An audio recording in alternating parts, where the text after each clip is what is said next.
Hello, adventurer. It's good to see you. You have made it to the morning grind. Welcome, welcome. It's the live stream at the beginning of the Geekverse, where we talk about all types of topics in geekdom, gaming, and fantasy, with an emphasis on being constructive and creating the things that we want to exist in the world. It's all on the grind, Sizemore. Can't be too fine, can't be too coarse. That's exactly right. There are a lot of adventures to be had today. Dungeons to explore and monsters to slay, and who knows what a random encounter might send our way. That's why we have to prepare, so settle in now for the morning grind with your favorite beverage in hand. Tea? Or maybe something a little stronger. I've got a few bottles of the old Wynyard left. Whatever you want. Pull up a chair. Dude. If you're feeling fancy, how about a cappuccino? Or a frappuccino? Or how about an espresso? Just tea, thank you. Sounds good to me, Gandalf. Whatever you want. I'm just glad you're here. Everyone is welcome. You can just watch if you want. You don't have to worship anything you don't want to worship. Thank you, Mike. But be forewarned. Sometimes we get really strange characters around here. Wait, what's that you say? Why can't you come and be a part of the stream? My wife would disown me. Oh no, I bet she'll be fine with it. Come on in. Am I scared for my safety? No. What are we supposed to do? Everybody do the secret handshake.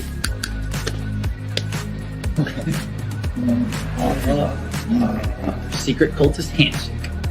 Oh, now do wizards who love each other. This, my friend, is a science. I still don't have gifts, but it's fine. It's all on the grind, son. Can't be too fine, can't be too coarse. Dude, this would be a sick place to bring the band. Indeed it would be, Dave. It really would. I'm seeing more people coming in. Welcome. Glad to have you here. Oh, look, here's someone new. Is this the cultist meetup? Yes it is. Come to hang out? Please accept me. I have nothing else. Okay, we accept you. Everyone's welcome here. Brought some snacks. Well, that makes things even better. You want some coffee? I don't drink coffee. You sure? It's cultist coffee. What makes it cultist coffee? I'm a cultist and I'm drinking it. Oh. Then I'll have some. What exactly is going on here? I'm seeing more people coming in. Welcome. It's so great to have you. Oh, and look, here comes another stranger. Can we help you? Yes, fellow cultists. I could really use some food. Oh yeah? Welcome. We have donuts. Oh, it's me. I'm glad I'm here. I'm sure you have a few questions for me, though. What's your name?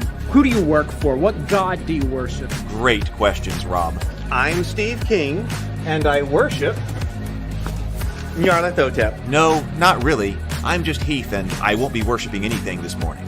But I will be your host. Welcome to the office. We're going to have a great time. I've got my coffee ready, because now it's time for the morning grind. If you could become a fish, that would be amazing. Then I could command you with my mental fish powers. Hey, good morning. It is good to see you again. Yesterday, my internet was out, so I couldn't do the stream. So I was messaging people. Oh, let me turn off my syncing. Yeah, okay, there we go. So I couldn't do the stream yesterday. We're back to cold weather here. So I just had to use, I also have bad phone connectivity at my house. So when the house internet's out, I can barely use internet at all. So I posted to the Discord server yesterday that my internet was out, but that's about all I could do. So I'm glad I got it back yesterday afternoon. So back in action. I hope everybody is doing well. Let's see. Good morning, BGD. Good morning. Good morning, James. Good morning, Lynn. Charlie on vacation out in Raleigh, North Carolina. I hope that's going very well. PH, good morning. Zero the Blade, Andrew. Lots of great people here today. We are going to be talking about or continuing with Star Wars by West End Games. So this has been a great series, and why not continue it while I've been trying to work on, getting a few things ready for us. Let me show you what's coming up over here tonight. Very special tonight. we are going to be talking to Christopher Vogler over on the Table Talk channel. Let me send you the link direct to this. Christopher Vogler, he is the one who wrote The Writer's Journey. Well, Christopher Vogler on Table Talk. And that's basically the book that's become the standard for explaining the hero's journey to writers, whether you're a novelist or you're a screenplay writer or whatever, over the past 25 years. So it's a staple in here. And I'm going to be hosting a conversation with him, hosting and moderating a conversation between him and Doug to discuss the hero's journey. And the hero's labyrinth, the heroine's labyrinth. So we're going to be discussing both of them in the context. I think it's going to be a fantastic discussion. We're very happy that Christopher Vogler has agreed to join us. He did do a glowing review of Doug's book, which I posted the Discord server as well. So that is tonight at 7 o'clock. 7 o'clock Central. Then next Thursday, Matt Bird is going to be on Table Talk. So this is the other channel, which, by the way, we can now take super chats and things on that channel. So that means that Table Talk is now flying on its own completely. So I'm not going to be dual casting these between here and the Heath, or between Table Talk and the Heath's Geekverse channel.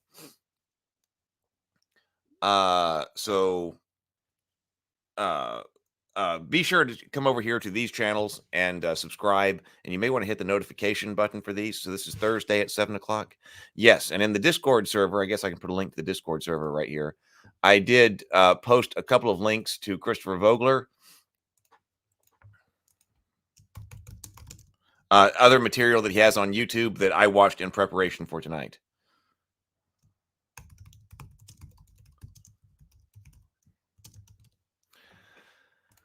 Matt Bird is also fantastic. The Secret of Story is one of my favorite books, also on storytelling and construction. So an early one was recommended to me by Lou Anders. Early on, we've talked about how there aren't too many books that we really enjoy or think have been really useful on the subject. The Secrets of Story was one of them. So Matt Bird on Thursday, and then I will re-air on the new Table Talk channel the discussion that I had with Brianna and Doug on Sleeping Beauty and Maleficent. We did Sleeping Beauty and Maleficent at the same time and discussed them. And so that will be out on Sunday. So lots of stuff going on over here. Hey, Stray, good morning.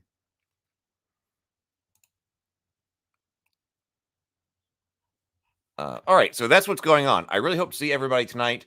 I've done a lot of preparation for the Vogler interview. So that's taken quite a bit of time over the past couple of days. So but we should completely be ready. Heath, PH says, I've seen a video about the heroine's journey by the Bone Circle by Bridget Franklin, for Finclair. I have not seen that one. I wonder, I don't remember if that's a name that Doug has brought up or not. Doug brought up a couple of different people who had been talking about the heroine's or some type of female-centric approach to the hero's journey, which we're going to talk about tonight. I don't remember if that was on the list, though. Stray has gifted a membership. Thank you so much, Stray. Oh, Lynn got it. So Lynn was just gifted a membership by Stray. Thank you, Lynn. Or thank you, Stray. Thank you, Stray. Congratulations, Lynn. Thank you very much, Stray, for the gift. Let's see. All right, so let me take that down. So that's what's going on. I have been reading Dune or listening to Dune. I was listening to that today. I was listening before the start of the show. I was listening to Dune for a couple of hours. I've got the Dune audio book that looks like the cover of the latest movie. I have really been enjoying that. We're going to cover Dune on Table Talk when the next movie comes out, which is in about a month. And there's so many books to read, and that's been one of them. So I have been trying to have a reason to read it. And so I've been listening to it now and have really been enjoying it. So, not all that far. Let's see. I'm a little bit past the meeting with the Duke and all of his advisors. Well, when the Fremen came in with a knife, so I'm a little beyond all that. All right, so let's go over here and start our morning ritual before we take a look at Star Wars. Everybody got your favorite beverage this morning? I've got Witch's Brew this morning, although it is Mountain Dew Zero.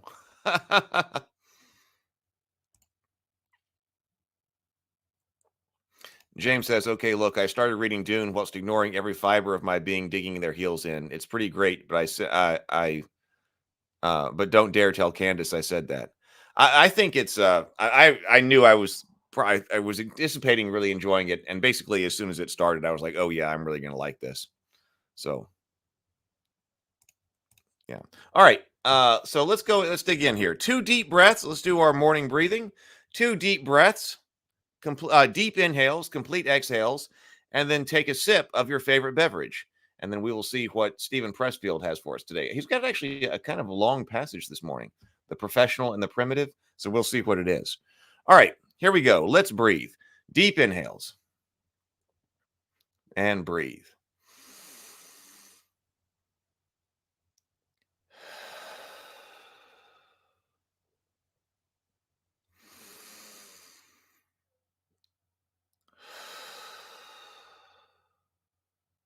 And sip.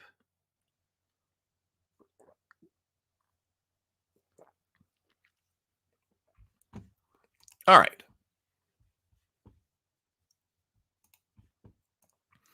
So, Stephen Pressfield, Turning Pro by Stephen Pressfield, the professional and the primitive. A couple of years ago, I got the chance to travel to Africa. Among the places I visited was a Maasai camp. The site was so far out in the boonies that we had to fly to it. There were no roads. You had 2 city Maasai with us, a young man and a young woman who did the translating. When we landed, a commotion was going on. Our guides explained to us, after speaking with several camp elders, that the shaman had just determined that the place where the village had set up camp was unwholesome, so everyone was packing up to move. The population of the camp was about 500. Warriors, kids, old folk, plus the tribe's livestock. The ceremony of moving camp required that the procession be led by the white cattle, so those were being rounded up. This was no simple operation, as the individual cows were owned by different families and were scattered all over the valley. We watched for more than an hour while the elders, under the direction of the shaman, collected the white cattle and herded them to the front of the procession. The whole tribe had packed up now. The warriors, the tall, slim Morans, were singing a ritual song and jumping up and down, surrounded by the pretty young maidens, contributing their own chorus. Finally, the village moved, about 200 yards up the hill. That's it? One of the visitors asks. We were watching the shaman. Yep, that was it. He had solved the problem. The new campsite was much better. At the time, I didn't think much about this. It all seemed so perfectly natural and in keeping with Africa and tribal life. But when I got home, I began to wonder about the assumptions, as imperfectly as I could grasp them, that underpinned this whole extravaganza. Some invisible group force threatened the first camp. Ghosts, restive ancestors, free-floating evil. Would wicked things befall the tribespeople if they remained in the first camp? 2, this invisible evil could be warded off by moving the camp, even though that move was only a few hundred feet. How did that make sense? Could the evil force simply follow the tribe up the hill and work its malice at the new camp? Why did such a simple fix solve the problem? One individual, the shaman, was capable of perceiving this evil force, of divining its malign intent, and of remedying this by a specific course of action. 4, the tribe followed the shaman's instructions without a murmur of protest. No matriarch complained about having to pack her stuff, which for each family was considerable and which involved a serious amount of labor and sweat. No warrior resisted. One and all, the people fell in line and participated freely and cheerfully. I must observe of myself that I too accepted the shaman's wisdom. When we got uphill to the new camp, I confess it felt better. I'm glad we had moved. 5, lastly, I considered the Maasai culture itself. There was no benighted primitive being exploited by some canny hoodoo man. Or rather, these were no benighted primitives being exploited by some canny hoodoo man. The Maasai were and are one of the great warrior cultures of all time. They have been in East Africa since the 1500s, longer than the existence of the US of A, and they've thrived and dominated in harsh land peopled by proud, strong, and aggressive adversaries. Beyond that, the culture of the Maasai is brilliant. Their dress, their rituals, their social organization. They are tall, strong, and beautiful. Their young men stand up to lions single-handedly and slay the beasts with only a spear. They must be doing something right. What if, I ask myself, the Maasai view of the world is correct?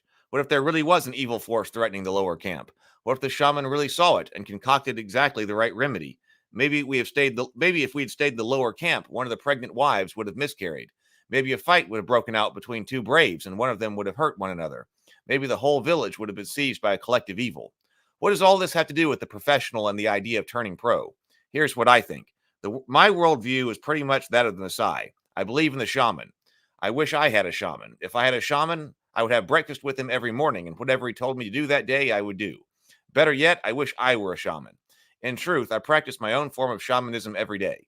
As an artist, I seek access to unseen powers. Evil forces are out there: resistance, self-doubt, self-sabotage. How many other malign entities are hovering each morning over me and my Havos Rancheros? Then there are the good forces: inspiration, enthusiasm, courage, new ideas, brilliant breakthroughs, insights, intuition. Where did these come from? I don't know. How can I access them? I have no clue. Yet this is my business. This is my life. Damn right I want that shaman. He's my man. I love that guy.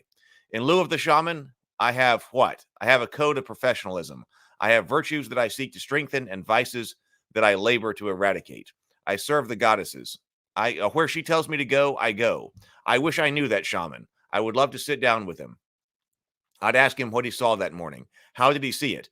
What course of initiation had he undergone to acquire this knowledge? Does he serve the gods like I do? Does he regard his gifts as a blessing or a curse?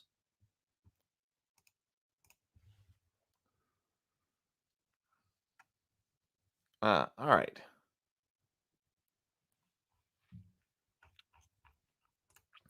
All right. Well, let's bring up the auxiliary camera and let's take a look at what's going on with this Star Wars RPG.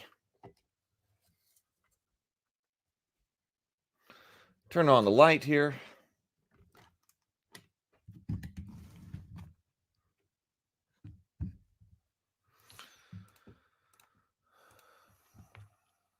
Whoop, wrong button. Also wrong button.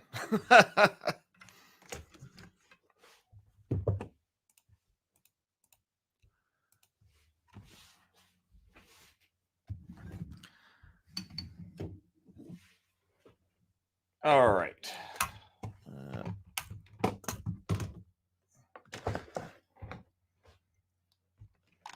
Still too much junk on my desk.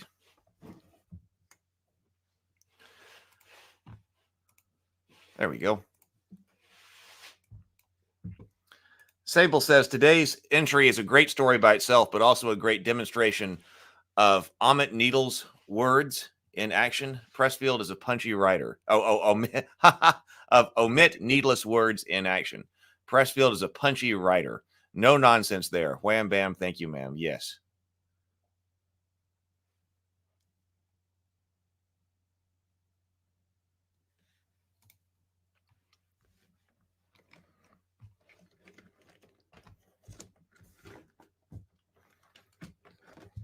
All right. Good morning. Off. All right. So we were looking at starships yesterday. Oh, and I think we had just gotten to astrogation. I believe that's 2 days ago because we weren't here yesterday because of the power outage, the internet outage. So let's see. Rules, astrogation. And then we've got modifying durations.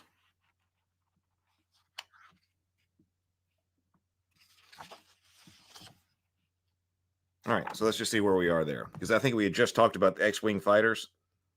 Yeah, we talked about the X-Wing fighters and loading up the R2 unit with 10 different pre-coordinated routes.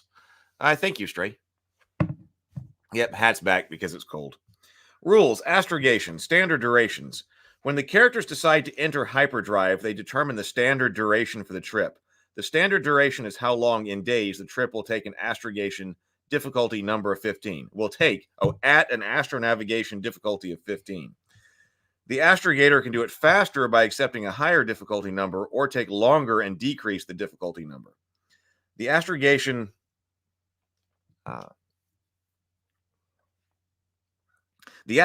Gazetteer, see page 140, lists the standard durations for travel among the star systems mentioned in the Star Wars movies. If players are traveling between two such systems, look up the duration in the Gazetteer. Let's see. Page 140. I noticed back here it doesn't actually have page numbers when it's calling out.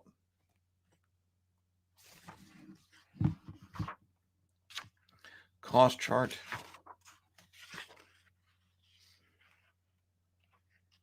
Which is rather inconvenient that the page numbers drop back here on where all the charts are, where it constantly tells you to go and see charts.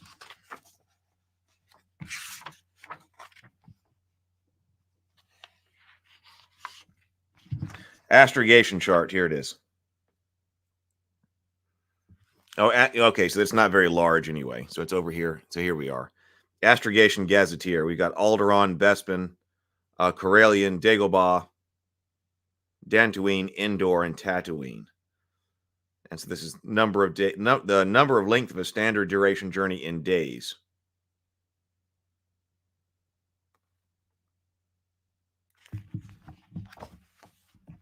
I was thinking there would be more. Let's see. If you're traveling to or from between other star systems, you must determine the standard duration. See the astrogation chart, page 140. Note, the standard duration of trips between two star systems rarely changes. Players visit the system frequently. You may find it helpful to keep notes of standard durations between that systems and others they visit. So you can be consistent. I'm having contact lens issues again this morning. Hey, Tomocrat.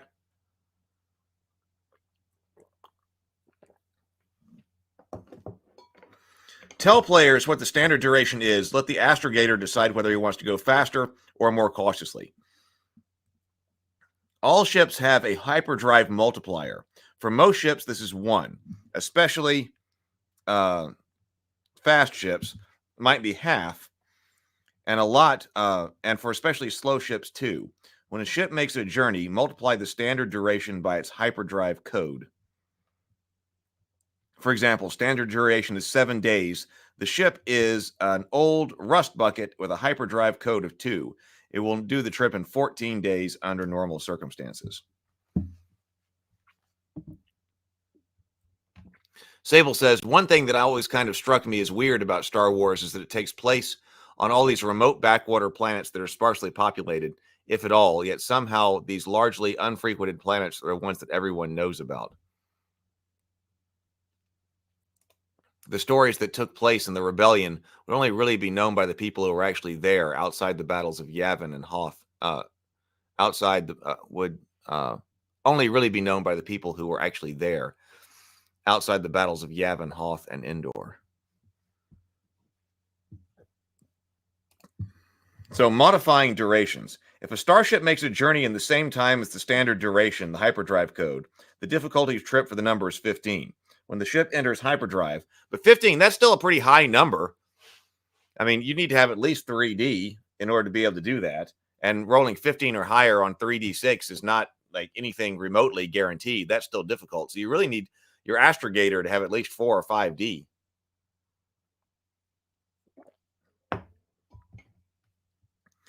Otherwise, you're going to have to be going slower. When the ship enters hyperdrive, the astrogator rolls his astrogation check dice skill.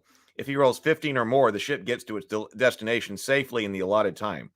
If he rolls 14 or less, it suffers a mishap. The astrogator can choose to make the journey less quickly by accepting, or more or less quickly by accepting more risk, by increasing the difficulty number. Increase the difficulty number by 1 for every day saved. For example, the standard duration times of hyperdrive Hyperdrive multiplier is 15. The astrogator wants to do it in 7. The difficulty number is now 22. Decrease the difficulty by 1 for every extra day taken. Note that all hyperspace journeys take at least 1 day. A trip's duration cannot be decreased to less than 1 day.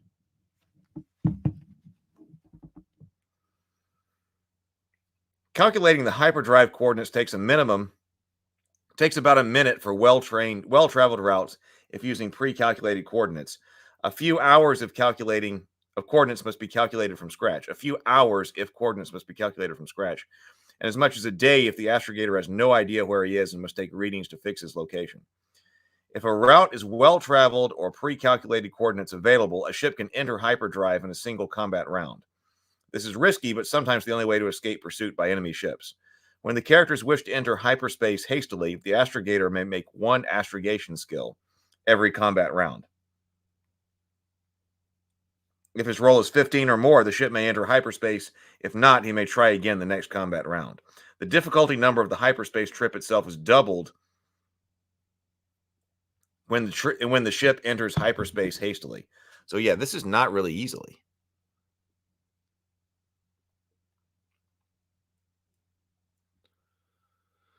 Michael says that's where the astrogation computer and droids come in.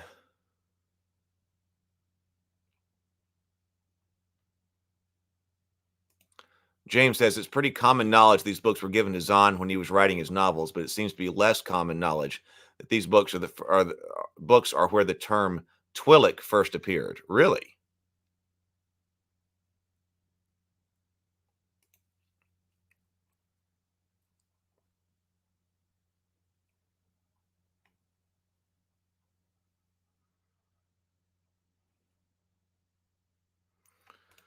Let's see. Okay, so the other factor modifies the difficulty number, how badly the ship is damaged. When a lightly damaged ship enters hyperspace, increase the difficulty number by 5.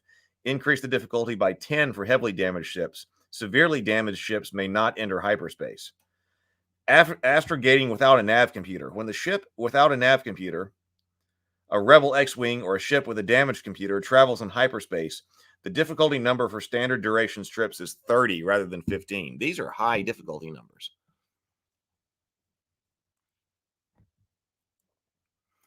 So regarding the astrogation droids, I believe it can add a portion of their dice to the roll of the astrogator. So mishaps, what can happen to you if you miss this roll?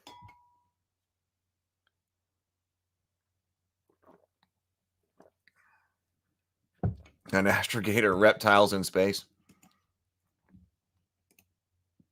That's what I'm going to think of now. When a starship suffers a mishap, refer to the astrogation mishap table. Hyperdrive cutout, 1 day lost. Starships are equipped with gravimetric sensors designed to sense small masses, and if one is dangerously close to the ship in its path, cut the hyperdrive, throwing the ship into normal space. This prevents collisions and often saves the ship from destruction. These cutout systems don't always work, but it's an important safety backup. If a ship's hyperdrive cutout activates, it's catapulted into an unknown and uncharted region of real space. To re-enter hyperspace safely, the astrogator must obtain a fix on nearby stars, determine the ship's location, and pick a new course. This takes a day or so. Next, he must make another astrogation skill roll to see whether the second hyperspace journey is successful. Since the second journey is taken along the same path as the original plotted course, the standard duration of the second journey is the same as for the first, minus whatever portion of the total route had been traveled. In other words, a little time is lost, about a day, to get the proper astrogation fix. Hyperdrive cutout damage sustained. 1 day lost, ship lightly damaged. Frequently, a hyperdrive cutout activates in time to prevent a ship from colliding with an object or being destroyed, but not soon enough to prevent gravitic overload from damaging the hyperdrive. When damage is sustained, a hyperdrive cutout, a hyperdrive must be repaired. The starship's repair skill is used on page 43. The astrogator must fix a position and recalculate the course, taking a day to do so. He can do so while another character repairs the drive. Off course. Let's see with this. Well, Lynn says a day that could be rough in an X-wing, no bathrooms. And there's only so much. It said there was only a week worth of supplies on board, consumable supplies on board the X-wing anyway.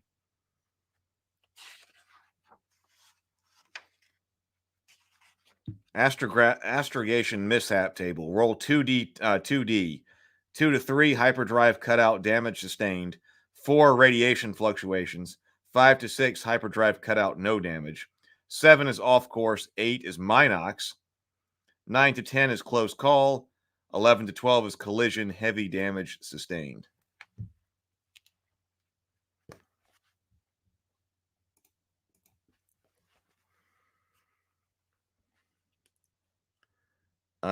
So you could be thrown off course just one day. Another trip must be made. Radiation fluctuations. Ship lightly damaged. Duration at the game master's discretion. Radiation fluctuations cause surges in the hyperdrive. This may increase or decrease the duration of the trip at your discretion, but does not force the ship to drop out of hyperdrive. However, the ship is lightly damaged. Minox. Duration 3D days. Minox are leathery manta ray-like creatures which inhabit deep space. They frequently attach themselves to passing starships and chew through the power cables. Power to the hyperdrive drops as a result. Unless the players do something about it, the trip takes 3D days longer than expected. The Minox can be removed once the ship reaches its destination. Alternatively, the ship can drop out of hyperspace wherever it may be, and a character can go outside to shoot the Minox off. If there's a planet or asteroid nearby, the ship may set down. Otherwise, the character must get out in a spacesuit and float in space to get off the Minox. Once the ship is dropped out of hyperspace, the astrogator must fix the plot and plot a new course.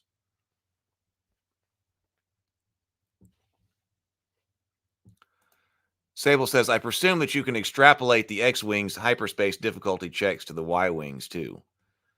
B-Wings and A-Wings don't have astromechs, but could still make hyperspace jumps. So that must all be done by a nav computer. I don't think has this actually talked to, I bet it will in the other book. I don't think we've seen it actually talk about A-Wings or Y-Wings or B-Wings in this book. But I bet they'll be over there in the source book.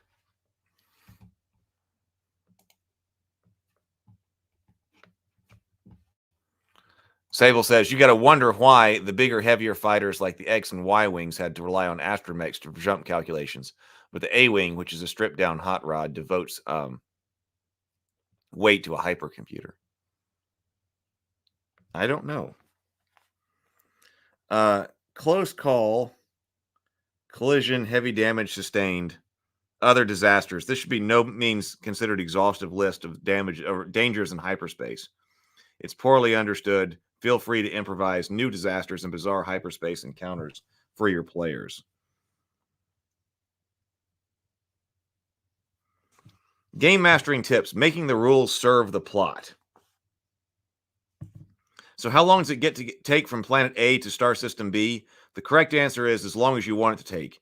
As long as you need to get the players to system B fast, if you need to get the players to system B fast, because the plot of your adventure demands it, the trip's standard duration is a day or two. A path is well traveled, free of obstacles. The ship has recently arrived in Systems B, so players have fresh and accurate astrogational data. If you need to delay the players, the standard duration is high. There's an intervening gas cloud, or no one has traveled from A to B in a long time, whatever. What if the players have traveled from A to B before and know the standard duration is 6 days, but you want them to spend 12 days on the trip? Why energy storms make passage difficult, or 2 new discovered rogue planets block the best route, or you get the idea. It is best, however, if the change in duration is somehow related to an event that affects the players in the future. Debris from the destruction of Alderaan, an Imperial blockade, stepped up pirate activity, etc. This way, you promote the illusion the universe has a life of its own, and things occur for logical reasons, but without regard for the player, without regard for the player's characters. Starship combat. Andrew says, I thought they could also share the coordinates, which I assumed included the calculations. They talk about a rendezvous point.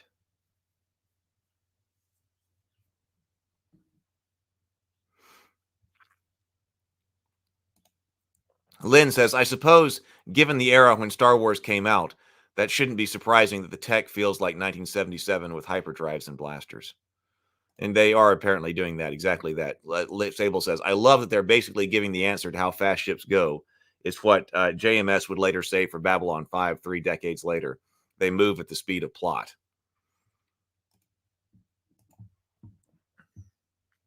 So let's see. Starship combat. What this system is not. Player characters usually travel in small starships. The space battles they fight usually involve a few number of ships on each side. The Starship combat system is designed to handle small battles that like that, and is not designed for grand battles between large fleets of enemy warships. Starship combat is complex. We could design an entire game on it, and we have, incorporating many details that don't matter for the purposes of a role-playing game. But we don't want to load you down with overly complex procedures and detailed rules. The Starship combat system presented here works just fine for role-playing. If you want more detail, look out for our game Star Wars Starship Combat. It's called On Starship Star Wars Combat. It's called Star Warriors. Has anyone seen that? Star Warriors? I did not know that existed. It can be played in its own right without any reference to the role-playing game, or it can be used to fight out space battles that occur while you're role-playing.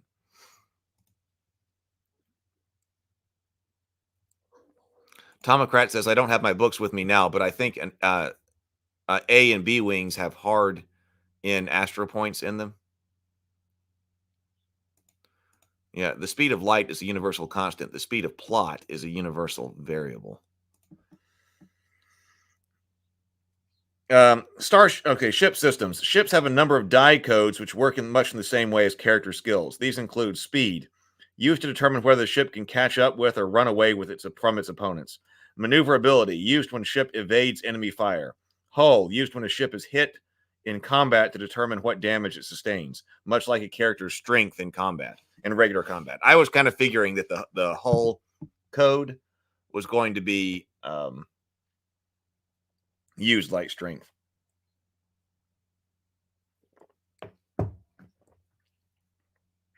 Shields, also used when a ship is hit in starship combat. In addition, ships carry weapons. Some ships have more than one weapon, like the Millennium Falcon, mounting 2 blasters and concussion missiles. It also mounts a smaller blaster, which is not used in starship combat. Each can be fired separately.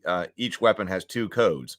A fire control used when the weapon fires to determine whether or not it hits, and damage used to determine how much damage the weapon inflicts. Space combat skills. 3 skills are important in ship-to-ship combat: piloting, shields, and gunnery. Piloting can be used to influence speed rolls and also to evade attacks in other starships. Gunnery is used when firing the ship's weapons, and shields are used when operating the ship's shields.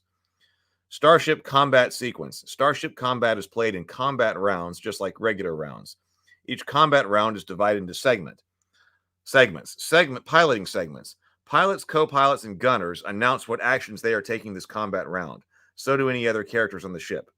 Speed segment. Dice are rolled for each ship to determine whether it closes with its opponent or increases the distance. First fire segment. Gunners make skill rolls to determine whether or not they hit their targets. Pilots roll to evade enemy fire. Ship operators roll to intercept enemy fire with their shields. When weapons hit targets, damage rolls are made and compared to hull and shield rolls. Second and subsequent fire phases. If any gunner is firing more than once, gunner evasion and shield rolls are made for second attacks, third attacks, etc. I'm interested to know how they do proceed. Andrew says, not heard of Star Warriors, did play Star Frontiers.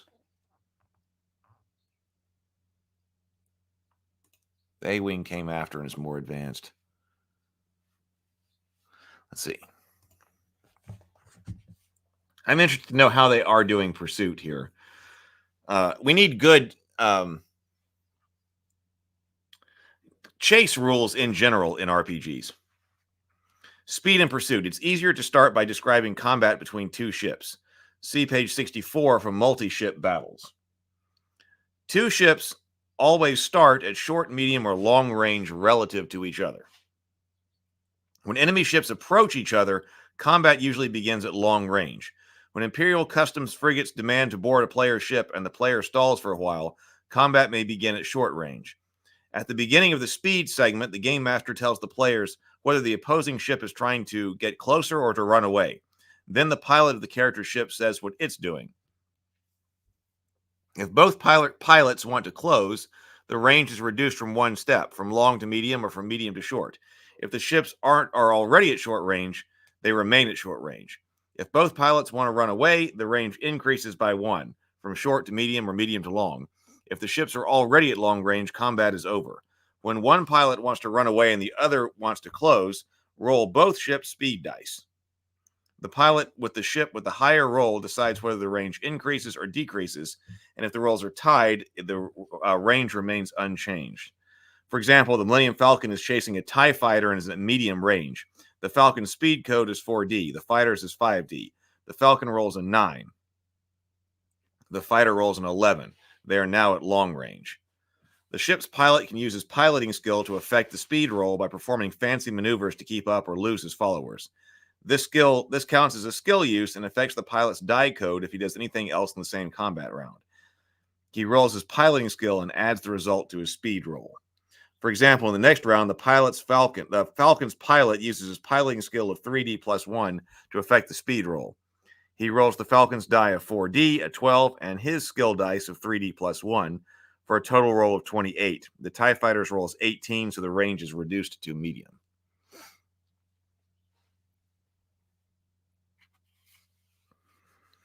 Do nothing. Okay, so do nothing is one option. Gunnery. Each weapon has a fire code. A weapon can be fired only if it has an operator. The operator rolls his gunnery skill die and the weapon's fire control die. So gunnery skill die and the weapon's fire control die, and adds the roll together. For example, the Millennium Falcon's blasters have fire control of 3D. If the gunner's skill is 4D plus 1, he will roll a total of 7D plus 1. That's the lot of dice right there. The base difficulty number for firing weapons depends on the range to the target. The difficulty number of 5 is the target at point-blank range, a few dozen of meters. And when you're a few dozen of meters away, you are very close in Starship Combat.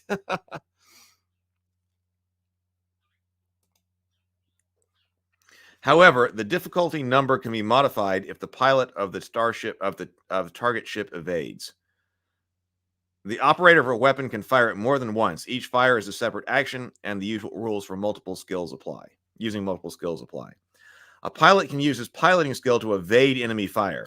Evasion works much like dodging in regular combat. The pilot rolls the ship maneuverability die and then rolls the piloting skill die, adding the numbers rolled together, and adds the total to the fire's difficulty number. For the purposes of evasion, piloting is considered a reaction skill. I guess that one's a reaction. If the TIE fighter's pilot has a skill of 2D, a TIE fighter's maneuverability is 2D. The Millennium Falcon is shooting at the fighter at medium range, base difficulty of 15. The game master rolls 2D for the pilot, a 7, and 2D for maneuverability, a 6. The difficulty number for the Falcon's fire is 28.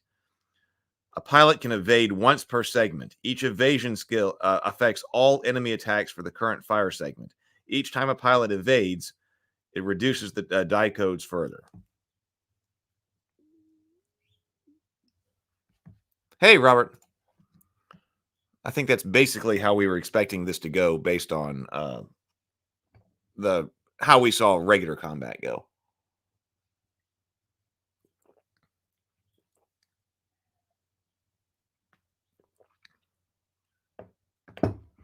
Oh, wait, Michael, are you asking me here? I must have missed this.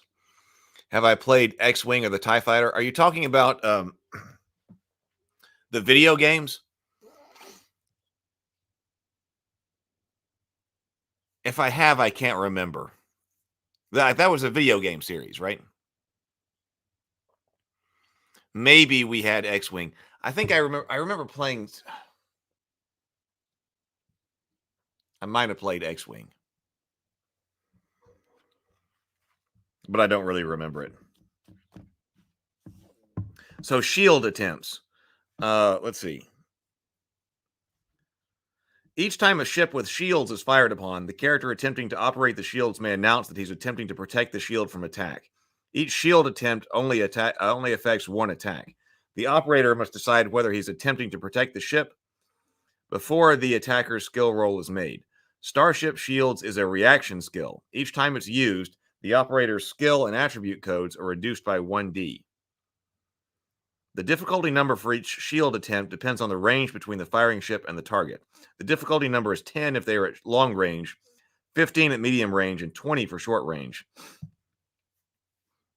because the shielder has longer to react when the ship's further away. If the shielder's roll is greater than or equal to the difficulty number, he succeeds in shielding against the attack. It says a shield operator can operate shields any number of times. Starship Shields is a reaction skill. The operator does not declare shield use at the beginning of the combat round, but when the attack occurs. Unlike evasion and dodging, using shields in one fire segment does not protect against all attacks in that segment. A separate shield roll is required to be made for each attack the character wishes to use shields against. Each such roll is a separate use of the skill and reduces skill codes accordingly. A pilot with a skill of 4D is evading twice. His ship's maneuverability is 2D. The second time he evades, he rolls 3D for his skill and 2D for the ship. The fact that he's evading twice does not reduce his skill code, but does reduce his skill code, but does not affect the ship's code. Okay, I think we would expect there. Robert says X-Wing and TIE Fighter were Windows 98 games. Amazing. That's what I think I remember. I don't think I ever played TIE Fighter. I think I might have played X-Wing a little bit.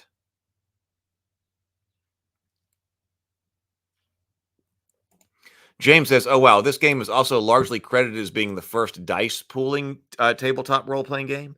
So it's Star Wars history and tabletop RPG history. That's nuts. This is 1987 with the first dice pool kind of mechanic. That's fascinating.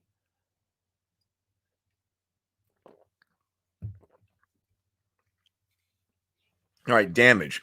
Each weapon has a damage code. When a weapon hits, roll its damage dice. When a weapon fired at medium range hits, reduce its damage code by 1d before rolling. When a weapon fired at long range hits, reduce its code by 2d. Example, the Millennium Falcon's blasters have a damage code of 6d. If they hit at long range, roll 4d damage. Then roll the ship's hull dice. If the ship has shields and the operator successfully used shields against the skill, also roll its shield dice and add the shield roll to the hull roll. Oh, so you've successfully used your shield by rolling against a difficulty number determined by range. But if that hits, if the shield is effective, then you add shield dice to your hull dice. So, for example, the Millennium Falcon's hull code is 6D and the ship's shield code is 3D. When hit, roll 9D for the Falcon if the shields were used successfully, but 6D if they were not. So shield's an active thing in here. Ship damage is determined by much the same way as damage in regular combat. How badly the ship is damaged depends on the two rolls. Hull roll greater than damage roll, lightly damaged, shields blown, or controls ionized. Damage roll greater than or equal to hull roll, but less than 2 times hull roll. Heavily damaged. Damage roll at least 2 times the hull roll, but less than 3 times the hull roll. Severe damage. Damage roll at least 3 times hull roll. Destroyed.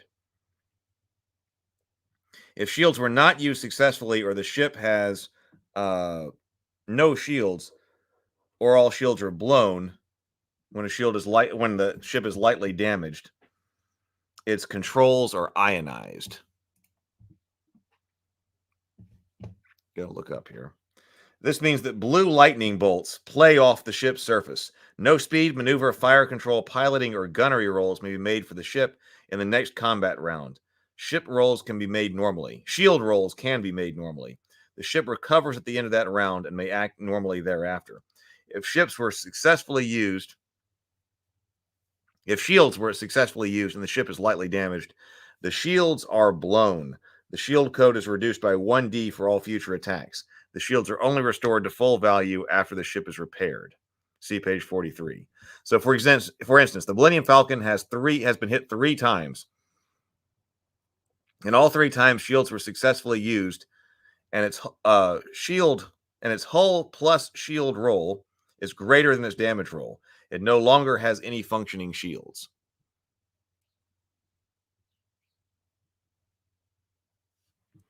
Oh, PH says West End Games in 1986, so 1 year before, published the Ghostbusters RPG, which used a dice pool system. So West End Games was out there making the making RPGs based on other IP, I see, back then.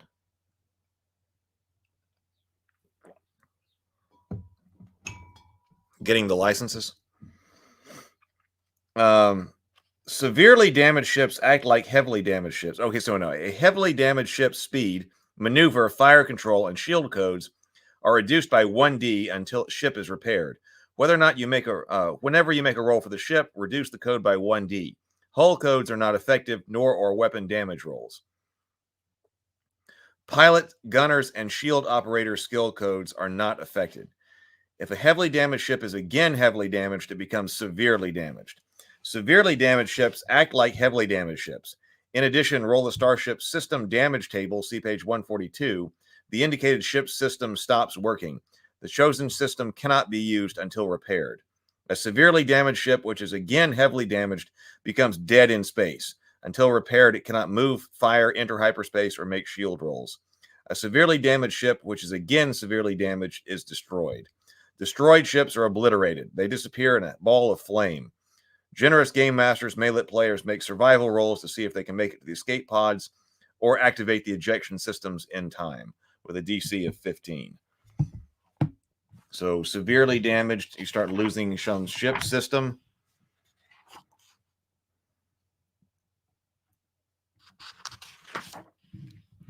There we are.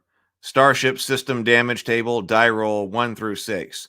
Ion drives, nav computer, hyperdrive, weapon systems, shields, or lateral thrusters.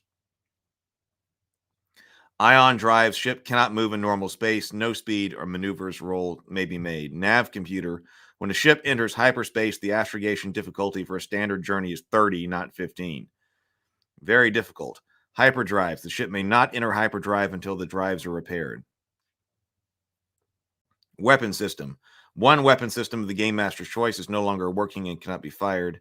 Shields can no longer be working, or lateral thrusters. The ship loses a great deal of maneuverability. Evasion rolls may still be made, but the maneuverability code drops to 0.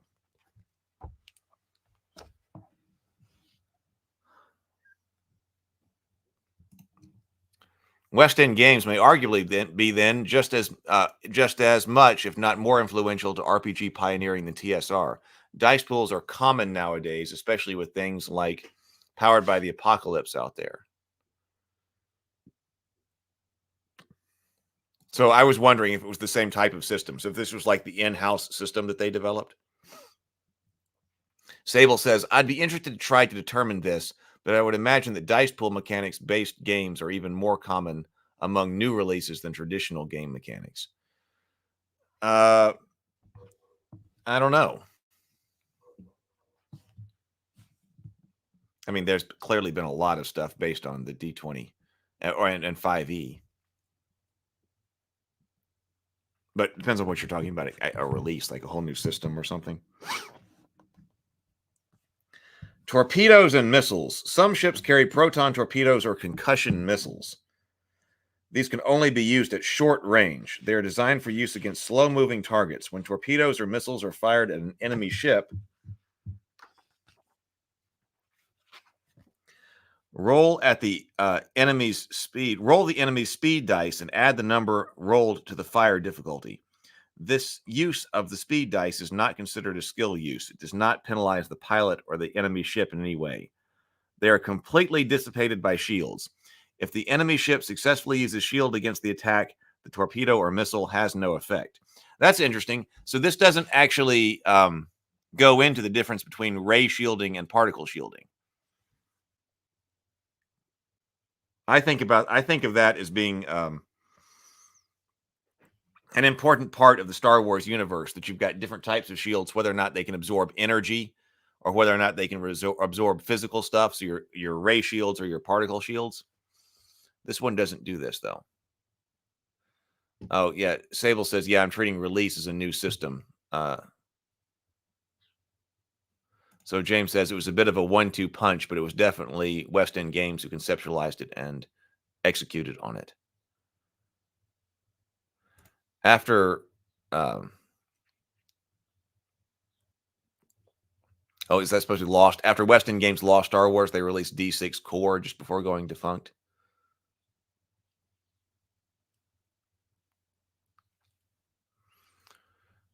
So because Star Wars popularized it, it was largely considered to be the first, but it technically is not, but uses the first designed pooling system, as both were West End Games.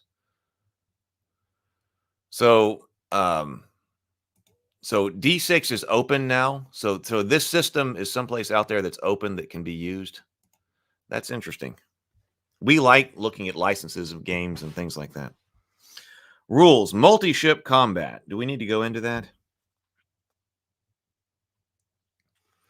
We've got rules for multi-ship combat.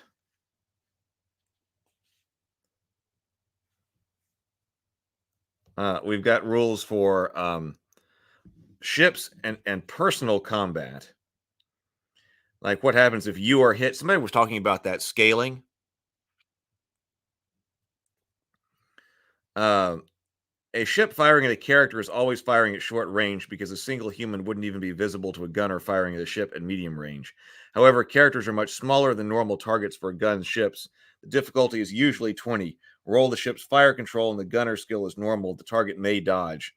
Ship weapon damage codes are scaled differently from hand weapons. An X-Wing's laser cannon has a damage code of 6D, but it's a lot more than 1D powerful.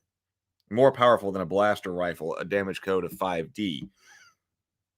Ship weapon dice codes are used for comparison with ship hull codes, not with character strength scores. If for some reason a ship fires at a character and hits him, double the die code before rolling. 6D becomes 12D.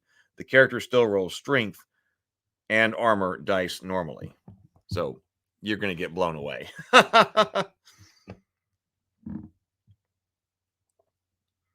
Improving ships. A character who owns a ship can spend skill points to improve it.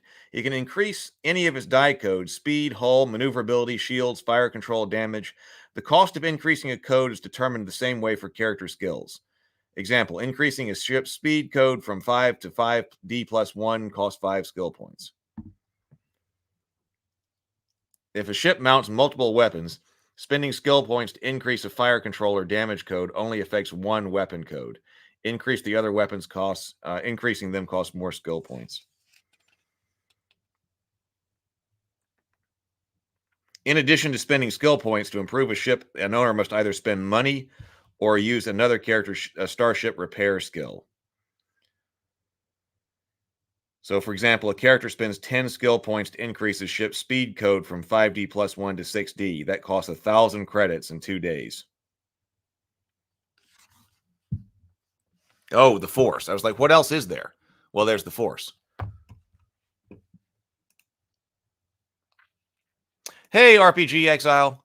Good morning. Good to see you.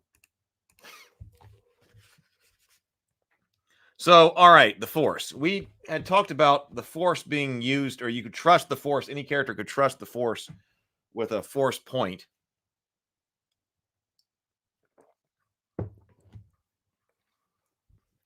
But then we also had looked into control, alter, and sense a little bit for Force-sensitive characters. Let's see how much time we got. Okay, we're going to go a little bit longer here. Let's see about using the Force in a greater explanation here. Okay, so Force points. So Force points, that doesn't have to do with just being a Jedi. It says Force points. Each player character begins with 1 Force point. At any time during the game, a player may announce he is spending a Force point. A player cannot spend more Force points in an adventure than his character possesses. If a character has 3 points, he can only spend 3. Okay. And in the combat round where a character spends his Force point, all skill and attribute codes are doubled. That means he can take twice as many actions. His chances of success are much higher. He also means he is much less likely to be injured since his strength code will be doubled with everything else. In addition, if the character is stunned on the same round, he ignores the stun and may continue taking actions. Oh, God, I hope not. Andrew says, do we roll for a midichlorian count? Thankfully, this was before midichlorians. Thankfully. For results. Spending a force point can have 4 possible results. Okay, so this is when you got to make the call. We already talked about this. If you were using the force to do evil, or if you were just being unheroic, or if you were being heroic, or if you were being heroic at the dramatically appropriate time. And in some of these cases, you will lose it permanently. RPG Exile says, Tiny D6 is great. I use it a lot. Mashed all the other books together. Great fun. Oh, it does? Does it look like... I need an Imperial cap. That'd be fun. So, if you can get the point back, a player's force point total is the maximum number of character points they can spend or force points they can spend into the adventure. Characters may wind up getting some of the points they spend back at the end of the adventure, but only then. Points returned to a player can be used the next adventure, but you can't spend the same point twice in the same adventure. Okay. Force points give player characters a real advantage over NPCs. They let characters do things that normal characters could never do. Is that fair? In a sense, yes. Player characters are heroes. Stormtroopers are cannon fodder. It's all right for heroes to be able to do things that others cannot. Villains can also have force points. You don't want to know how many many Darth Vader may have. Remember, the Force itself is not an instrument of good or evil. It has a dark side as well as a light side. Villains can use the Force as readily as heroes. So important NPCs should have force points too, and may spend them when confronted by the heroes. And now I want to run a comedy campaign where players use the farce. Rules: dark side points. Whenever a character uses the Force in an immoral way, he gains 1 dark side point. He should record the number of dark side points he's accumulated on the character template. Whenever a character gains a dark side point, the game master should roll 1d. If the die roll is less than the number of dark side points the player has accumulated, the character immediately goes over to the dark side. He is consumed by evil. Example: a character gains his 3rd dark side point. He turns evil on a roll of a 1 or 2. It's less than. So you can accept 1 point of evil without dark side point without being at risk of turning evil. All player characters in Star Wars role-playing games are members of the Rebellion. Any character consumed by the dark side cannot be a player character. You lose your character sheet if you go to the dark side. Be careful. In any good role-playing game, player characters become attached to their characters. At the best of times, losing a character can be traumatic. Having your characters return as a villain is especially painful. When you assign a dark side point to a player, be absolutely certain you are justified. When a character gains a dark side point, there's a real chance that he or she will turn to the dark side. If the player believes you are acting lightly and loses his character result, he will be justifiably annoyed. Always tell a player when he runs the risk of earning a dark side point. Telling him that doing what he will do, tell him that doing what he wants will earn him one, and let him change his mind and do something else if he wishes.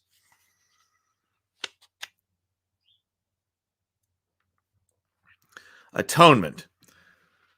Through fasting, deep meditation, and ritual, player characters may shed themselves to the stain of darkness. The process is long and rigorous.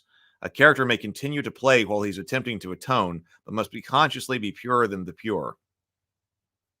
Doing anything that's even arguably wrong prevents atonement.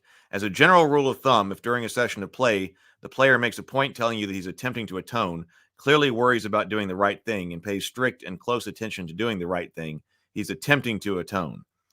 If he acts like nothing has happened, he is not. If a player acts like this for 5 sessions of play, 5 sessions of play, mentioning his attempt to atone at every one, and clearly avoiding wrongful acts, then his dark side total goes down by 1. Well, that's not easy.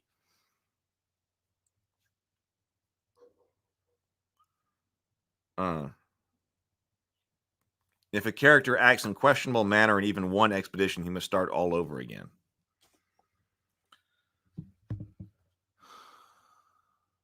Andrew says, I wonder which Star Wars characters had unknown force points. Maybe Tarkin? Star Wars made it seem like force users were rare. Every movie since made it more and more common. Right.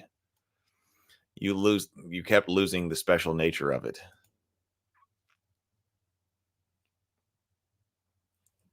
We've looked at Easy D6 on this show.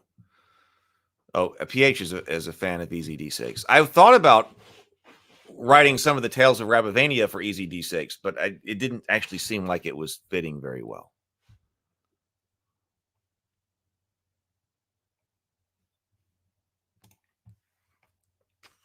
So background, the Force and the Jedi, finding a master of the dark side, the Jedi Code. A Jedi must have the deepest commitment. So this actually does have the Jedi Code in it right down here. There is no emotion, there is peace. There is no ignorance, there is knowledge. There is no passion, there is serenity. There is no death, there is the Force. I always thought that was kind of a lame code.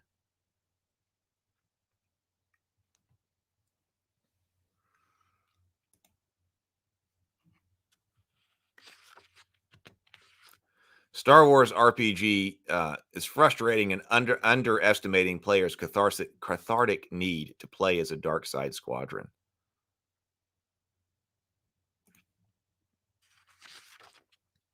Rules, skills, and powers. They've got rules in here for teaching, taking on pupils.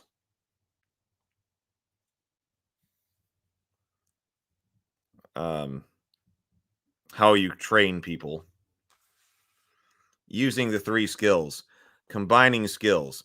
Each of the 3 skills, I guess that's force, that's alter, sense, and whichever the other one was. Control. Each of the 3 skills can be used in several different ways. By combining skills, the character can produce even more impressive effects. The power descriptions printed below describe ways the 3 powers can be used. Each method of use is called a power. For example, control pain, remain conscious, and accelerate healing are all control skill powers. A character who knows a force skill can use any or all the powers listed under the skill name. Please note that a power is not a spell. It is simply one way that a skill can be used. At the game master's discretion, any of the 3 force skills can be used in other ways that are consistent with the general description of the skill that involves controlling internal force, sensing external force, or altering either.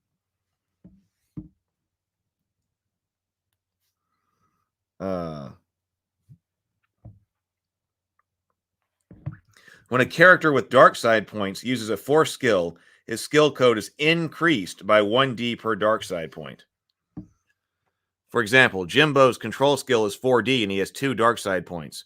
So when he uses his control skills, he rolls 6D. Why is this so? Because it's easier to harness the dark side of the Force than the light. The dark side is the easier, more seductive path. There's always a temptation to take it and risk abandonment of the light. So that would be a reason why you'd want dark side points.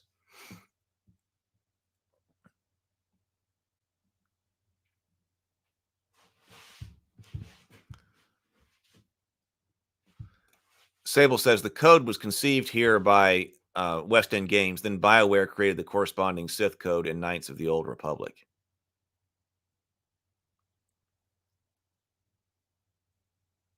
Easy D6 is my jam. You can raid your grandparents' game closet and have all you need.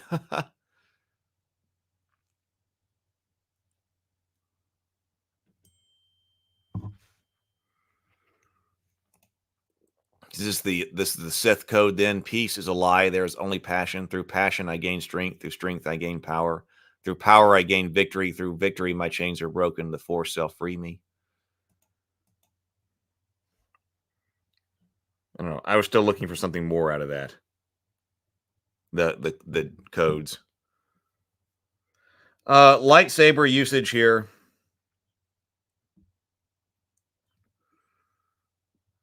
We already talked about lightsabers a little bit. Control powers. So control powers include control pain, remain conscious, hibernation trance, accelerate healing, contort or escape, detoxify poison.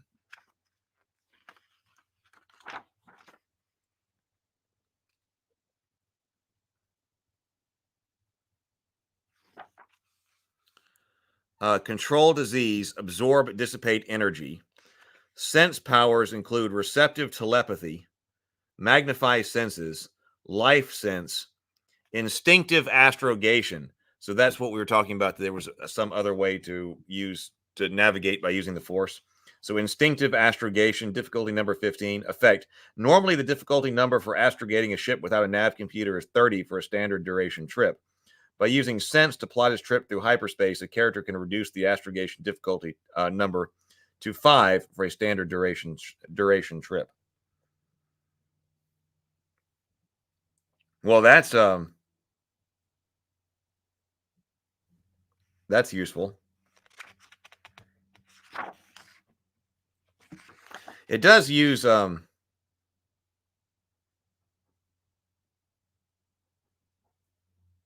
well, that one's the example of the instinctive astrogation is getting to Dagobah. But it doesn't look like all of these are quotes from the movies. They're just examples. Control plus sense, like projective telepathy. Far-seeing. Alter powers include telekinesis. Injure or kill. A character who uses the skill immediately gains a dark side point.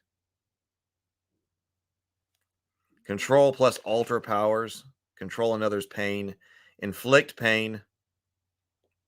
Return to consciousness.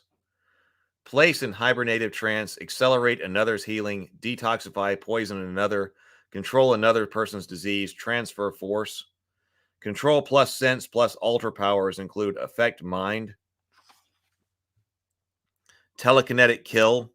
Oh, it says the character uses this skill immediately gains a dark side point. And beyond. David Gator, legendary BioWare writer, created the Sith Code.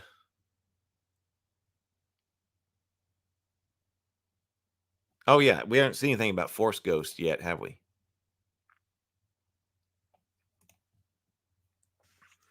Making up templates.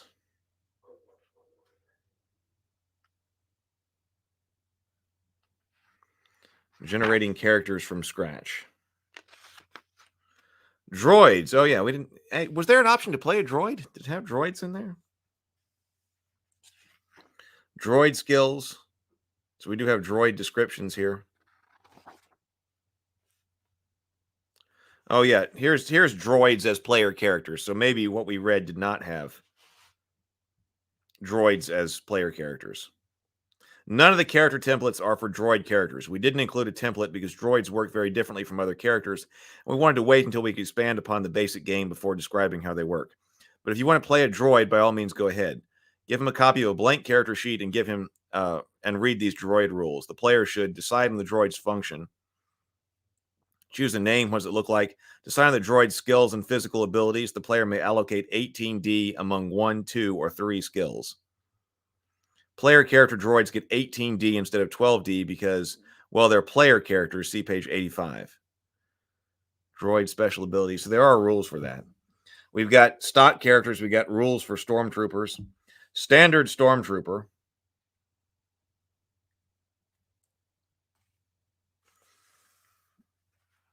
Stormtrooper speech. In the Star Wars movies, the stormtroopers' voices are always filtered through speakers in their helmets. Here's a trick. Whenever you speak as a stormtrooper, cup your hands over your mouth and speak through them. This gives your voice the same kind of hollow resonance as the stormtroopers. Whenever you speak this way, the players will immediately know they're speaking as a stormtrooper. You're speaking as a stormtrooper. Okay. We got standard human. We got standard human in here instead of normal man. They use standard human here.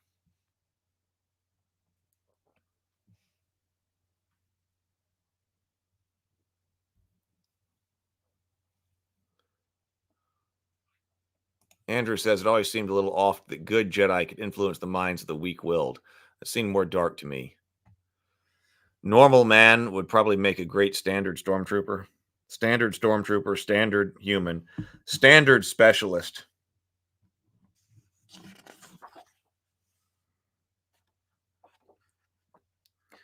Running adventures.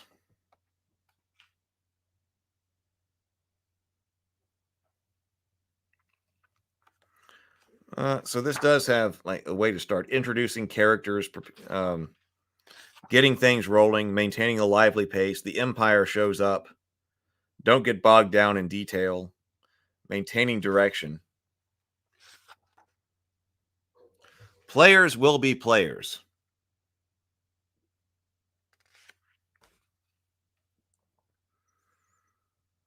Script immunity. Avoiding anticlimax.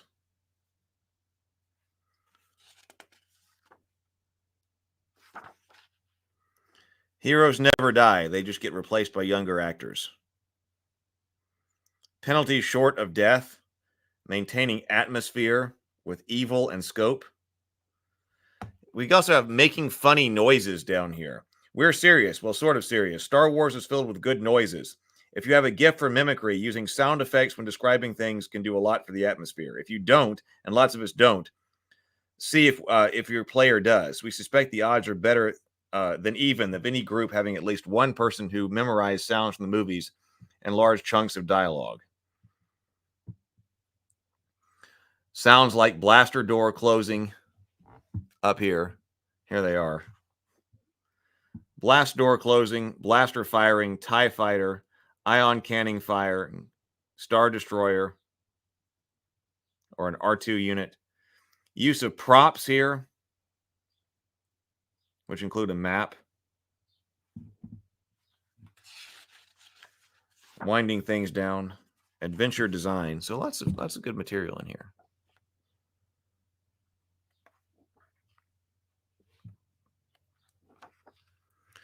Chapter 3. This is an adventure for Star Wars role-playing game. Chapter 3, Rebel Breakout.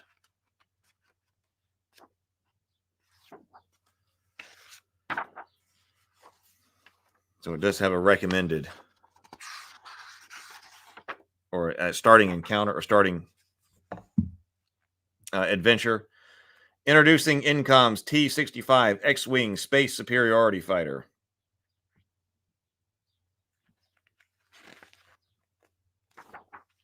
Four-week Grand Galactic Tour.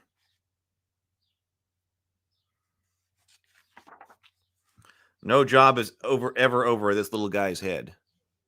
No job is over this little guy's head.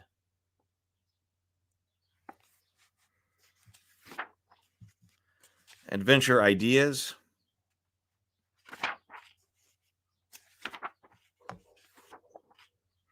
And that's about it. All right. Well, we do have the source book, which we can look at starting tomorrow. We've got other things to move on to, but this has been a great series. Yeah, it did. Andrew says, does the game explain what Stormtrooper armor does? It doesn't seem to stop lasers or Ewok clubs. It does tell you right over here with armor. Here's the armor chart right here. And when you're rolling your strength check to resist weapon damage, you add your armor code to it. So Stormtrooper armor does give you 1D. It adds 1D to your strength score to resist damage. But there isn't a whole lot of armor in here. Stormtrooper armor is 1D. A protective helmet is +1. A protective vest is +1. And bounty hunter armor is also +1D. So it says the armor code is added to the wearer's strength code for damage purposes only and subtracted from the wearer's dexterity attribute and skill codes for all purposes. So that's what it does. All right. Well, I am out of here. There's a lot to do. I got to talk to Brianna this afternoon. And then, of course, I hope to see everybody tonight for the Vogler discussion. So I'm not going to live stream it over here on Heath's Geekverse anymore. That's over on the Table Talk channel. Please come in. Then please come in 7 o'clock p.m. Central Time. We'll talk to Christopher Vogler. with Doug about the hero's journey and the heroine's labyrinth. So I will see everybody tonight. Until then, everybody have a great day. Go forth, be creative, be constructive, and grind on.